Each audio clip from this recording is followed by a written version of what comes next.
Il semblerait que la véritable histoire de Mihawk soit enfin sur le point d'être révélée. Et je pense que Oda l'a semé depuis le début même, lors du flashback de Kuma, un autre Shichibukai. Mihawk est l'un des personnages les plus importants de One Piece. Oda l'a prévu dès le début, l'introduisant dès le chapitre 49, et pourtant même après 25 ans, nous ne savons presque rien de lui. Dans les chapitres récents, nous avons remarqué de plus en plus de similitudes entre Mihawk et Imu, ainsi que d'autres dragons célestes. Dans cette vidéo, je vais donc vous dévoiler tous les indices cachés d'Oda et vous montrer le lien entre ces deux personnages. C'est parti, au chapitre 51. Lorsque Mihawk choisit son petit couteau pour affronter Zoro, il déclare qu'il n'est pas du genre à se donner à fond pour chasser un lapin. Au premier abord, cela semblait être juste une réplique stylée, mais par la suite, cette phrase acquiert une signification bien plus profonde. Quand Oda a dessiné les versions enfantes de Crocodile Mihawk et de Flamingo Cell de Mihawk enfante a dit « Qu'est-ce que tu veux, lapin ?» C'est intéressant, car on a déjà vu le terme « lapin » utilisé dans un contexte très précis. Dans le chapitre 1004-20, Oda a révélé que l'incident de la vallée des dieux était dû à une compétition de chasse indigène, un tournoi organisé par les dragons célestes. Lors de cet événement, les personnes chassées étaient marquées de cibles et appelées la Peignushlasham. Environ 100 héros civils ont été utilisés comme proies, y compris des lapins rares et extrêmement rares.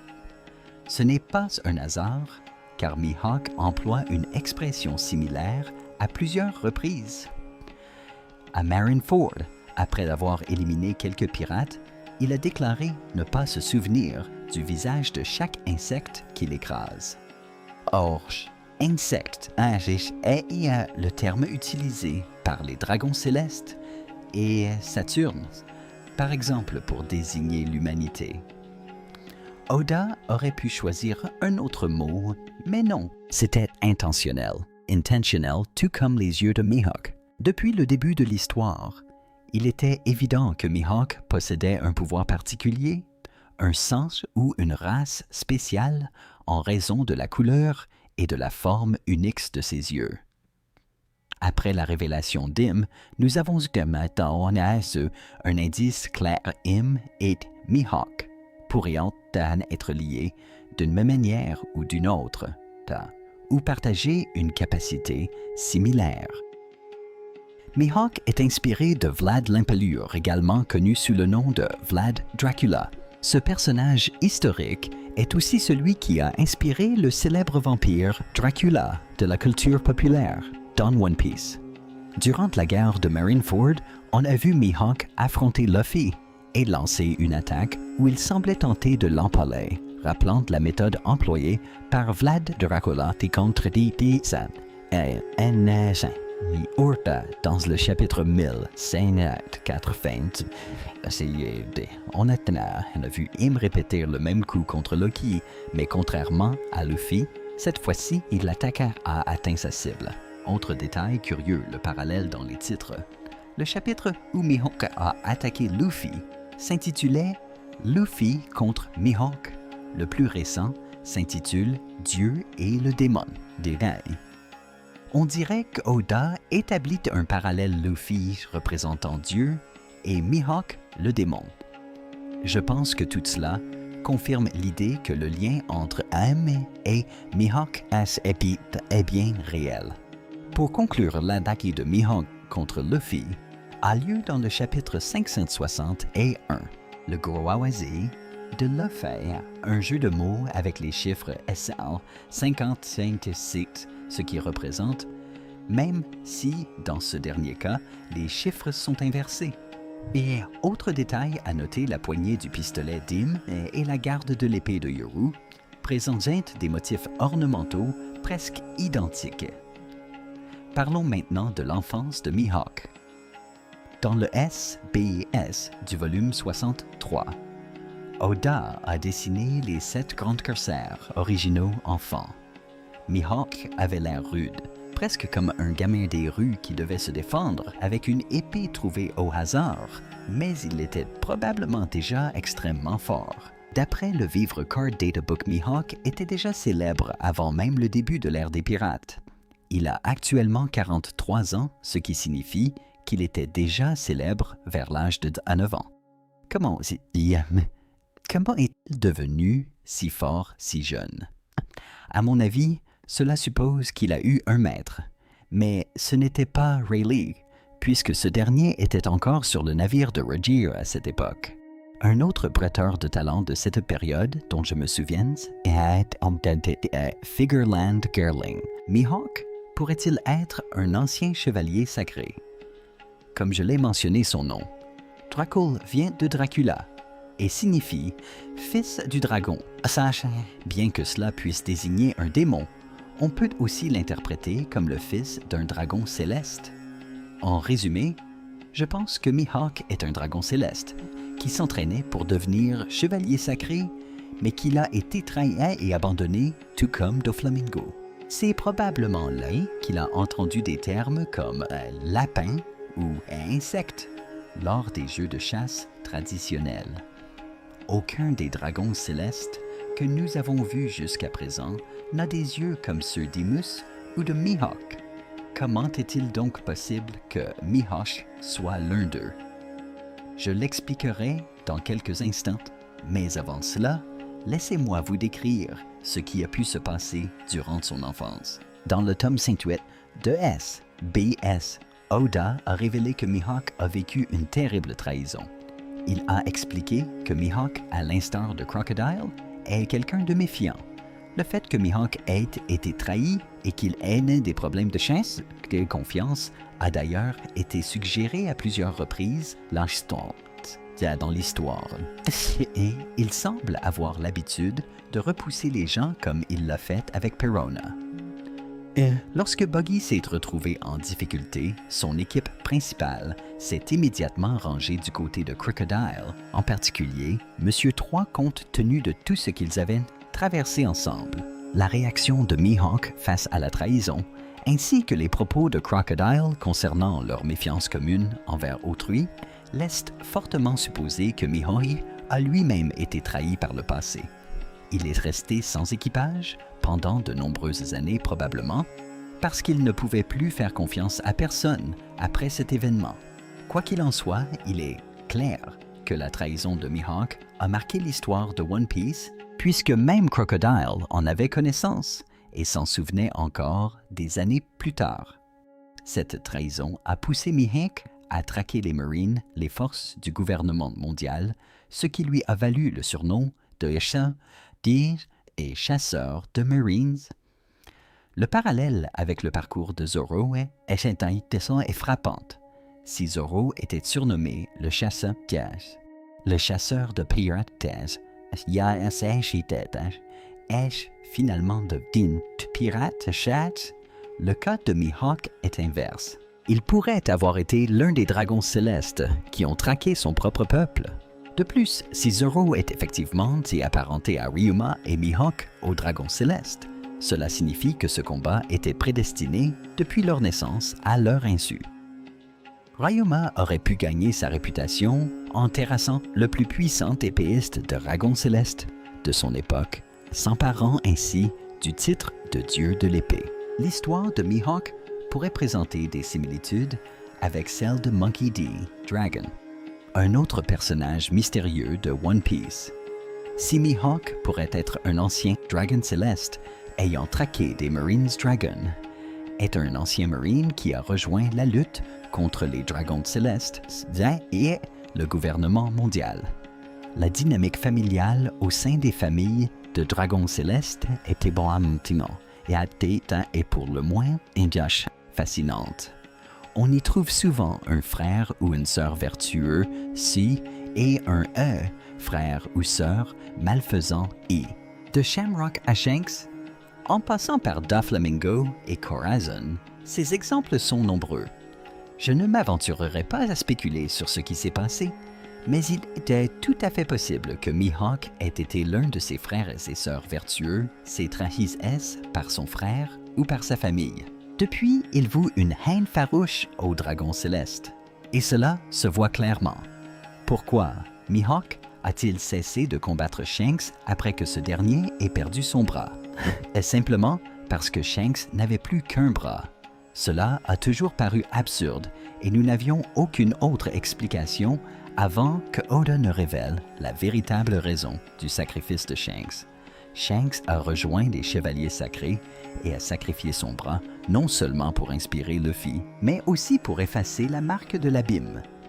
Je pense que le retour de Shanks au Pays Saint a été la goutte d'eau d'Anai Ishkai.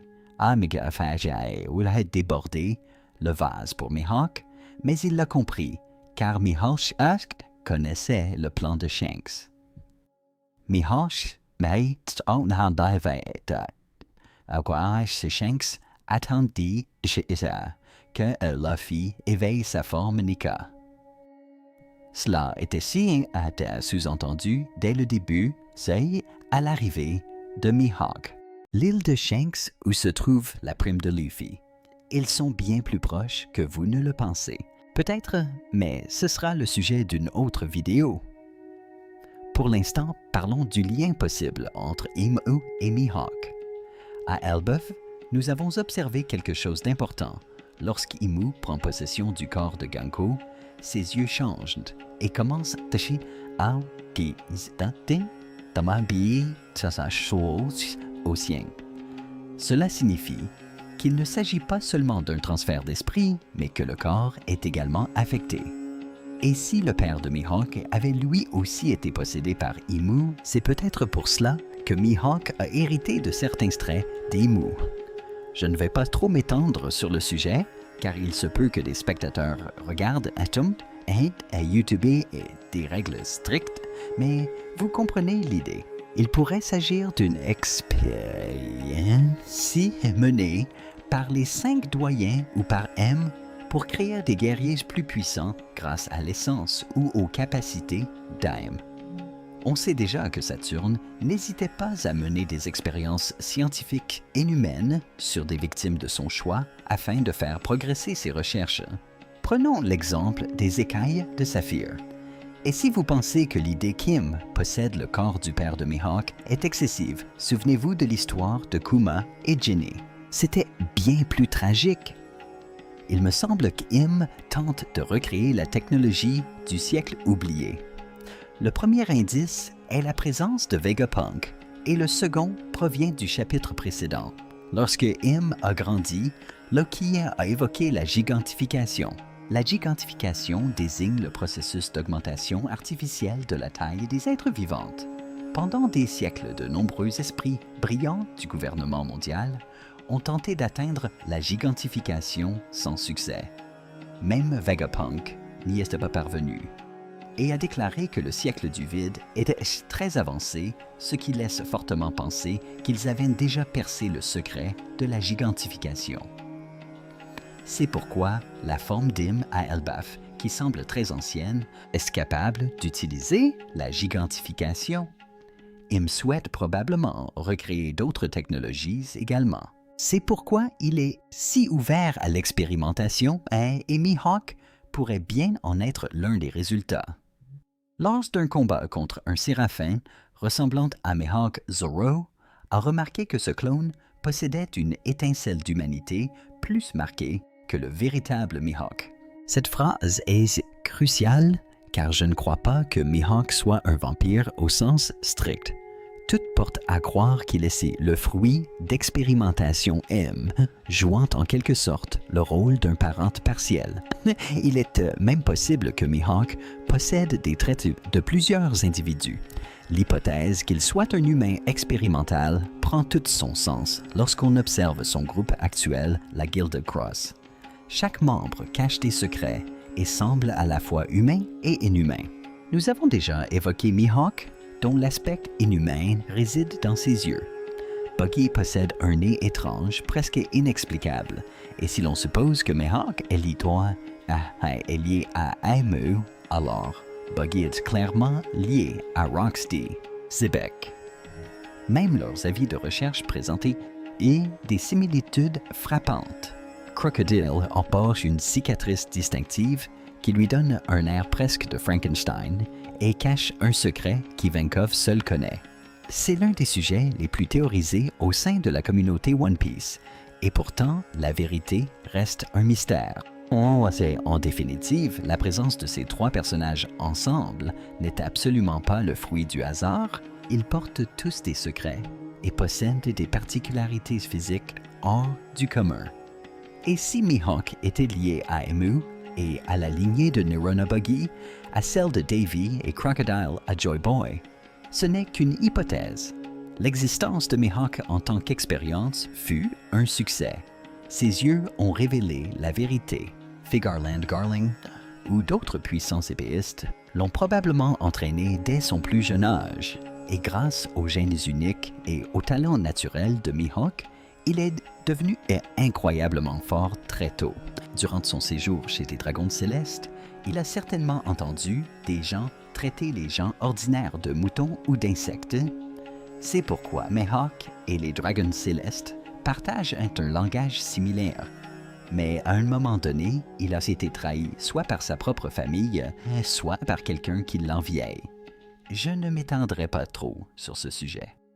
Il a quitté Marie-Joise, Senana et Asamija, Seigneur-Traqué, les Marines choisi de ne faire confiance à personne et si personne est finalement devenu un Shichibukai, simplement pour mener une vie paisible dans un château à lire le journal.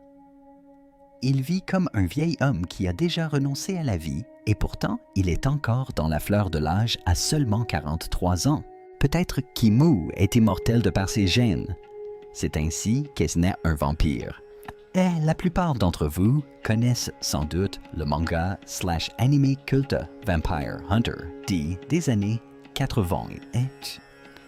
Il a bercé l'enfance d'Oda et je pense qu'il a inspiré la création du plus puissant épéiste du monde. Avant de parler de Vampire Hunter D, laissez-moi vous expliquer ce qu'est un Dampire.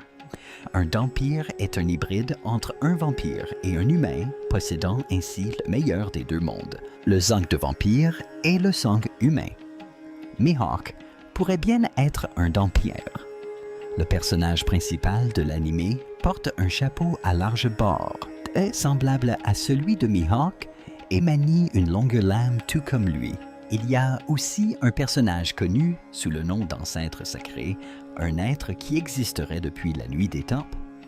Cela pourrait faire écho à Emu et Mihawk. Mihawk est humain, mais il pourrait aussi porter les traits d'Emu, ce qui ferait de lui le fruit d'expérimentation, un hybride que l'on pourrait qualifier de Dampire. Il se pourrait même que la lignée de Mihawk ait été créée directement par Emu, ce qui signifierait que son véritable nom serait Dracul Mihawk.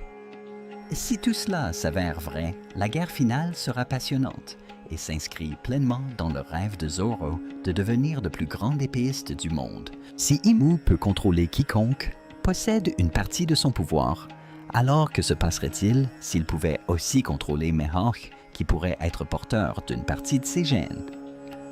Zoro s'est entraîné avec Mihawk pendant 2 ans, ce qui signifie qu'ils ont passé plus de temps ensemble que Zoro et Luffy, par exemple. Bien sûr, Zoro et Mihawk ne sont pas meilleurs amis, mais ils se respectent profondément et en temps normal, ils ne s'affronteraient pas pour le titre de meilleur épéiste. C'est pourquoi certaines théories suggèrent que Shiryu ou un autre épéiste puissant pourrait tuer Mihawk, permettant ainsi à Zoro de se venger et de s'emparer du titre. Mais à mon avis, ce serait une faiblesse scénaristique. Oda a construit le personnage de Mihawk pendant des années. Mettre fin à son histoire ainsi, sans un véritable combat, n'aurait aucun sens. Voici donc ce que je crois lors de la guerre finale. Emu prendra le contrôle de Mihawk. Ce sera peut-être même un choc pour Mihawk lui-même, réalisant son lien avec Emu. Par le biais d'un retournement de situation d'un contrat ou d'un autre pouvoir caché, Mihawk H pourrait être manipulé contre son gré et devenir encore plus puissant. C'est là que le véritable combat entre Zoro et Mihawk aura enfin lieu. Zoro ne voudrait jamais tuer Mihawk, mais si la vie de Luffy est en jeu, il serait prêt à tout de même à se sacrifier. Je pense donc qu'à la fin, pour sauver Luffy, Zoro pourrait être contraint de tuer Mihawk. Ce serait tragique. Cela démontrerait pleinement la détermination et la loyauté de Zoro envers son capitaine, et ce faisant, il deviendrait enfin le plus grand épéiste du monde. C'est tout pour aujourd'hui. Je partage. Hésite dit. Papa Nas, dès à partager votre avis sur cette théorie dans les commentaires. Et si vous voulez en savoir plus sur les pouvoirs ancestraux d'Imos, cliquez sur cette vidéo. Merci d'avoir regardé. À bientôt.